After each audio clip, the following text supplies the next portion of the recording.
बात यह है कि यहाँ भी आने और जाने का रास्ता गुफा से होकर जाता है। बताया जाता है कि माता के परम भक्त को देवी ने दर्शन देकर ग्वालियर में वैष्णो देवी के नाम से स्थापना करने को कहा था। देखिए ये रिपोर्ट।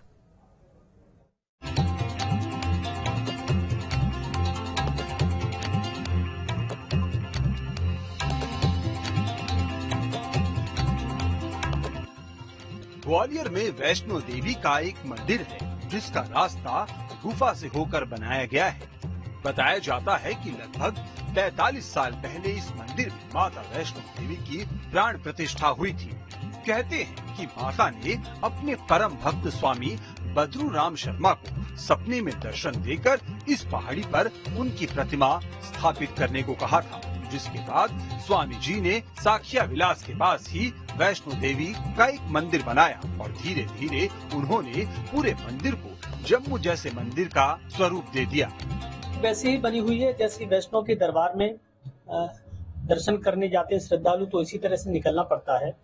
हालांकि यहाँ पानी भी भरा हुआ रहता है और लोग पानी में पैर धोने के बाद देवी के दरबार में पहुँचते हैं। एक भव्य प्रतिमा यहाँ पर विराजमान है और ये बताया जाता है कि यहाँ के जो पुजारी थे उनको देवी ने सपने में दर्शन दिया और दर्शन के बाद उनकी इच्छा जागृत हुई तो उन्होंने यहाँ देवी माँ की स्थापना की। यहाँ भक्तों को गुफा में पानी भी मिलता है और कई जगहों पर ठंडक का एहसास होता है। एक गुफा के जरिए ही मंदिर से बाहर निकला जाता है। इसी गुफा में भगवान शिव का भी एक मंदिर है। इन पर जो आप समाधि देख रहे हैं सिद्ध महाराज की समाधि है, उनकी यादगार में इसका मंदिर का निर्माण कराया गया है।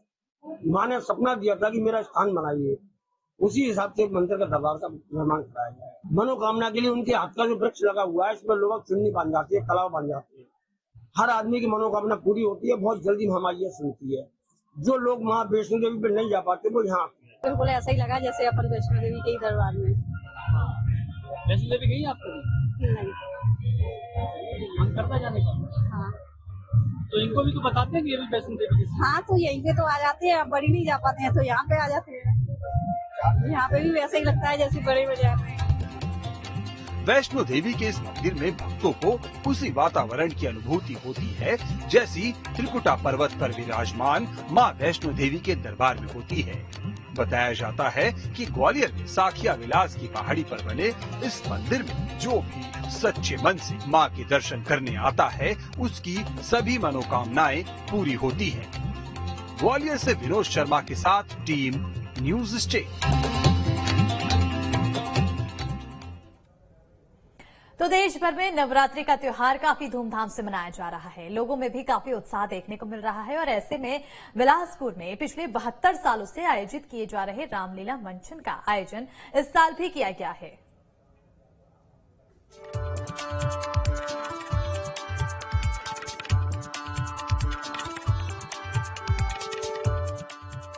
बिलासपुर के तोरवा में हिंदुस्तानी सेवा समाज रेलवे की रामलीला पूरे प्रदेश में मशहूर है। इस बार भी यहाँ रामलीला करने के लिए अकलतरी और लखन राम की मंडली पहुँची हुई है, जो रामलीला का मंचन कर रही है, जिसमें शिक्षक, छात्र से लेकर मजदूर और किसान वर्ग के लोग अपने अपने किरदार निभा रहे हैं। जी, मैं राम का किरदार निभा रहा हूँ और लगभग 15 साल से निभा रहा हूँ। बाकी समय में मैं घर में सिलाई मशीन चलाता हूँ और समय समय में पेंटिंग का, घर का जो पुताई का, रंगाई का काम है वो करता हूँ। कृषि के काम करता हूँ।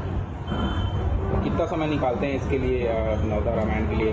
कितने दिन से घर से बाहर हैं? 5 दिन हो गए साहब।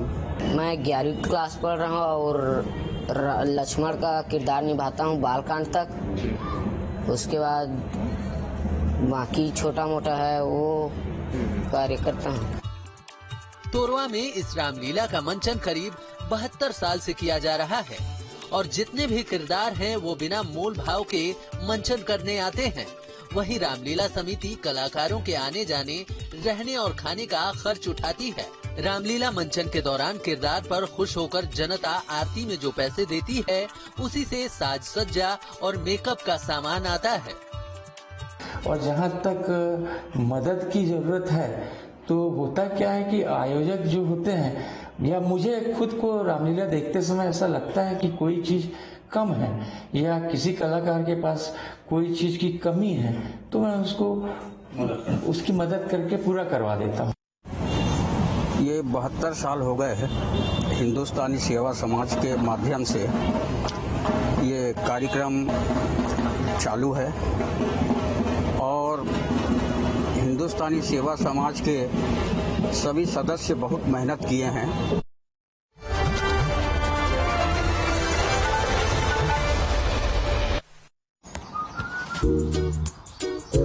अब सर्दियों की कोई टेंशन नहीं। क्यों?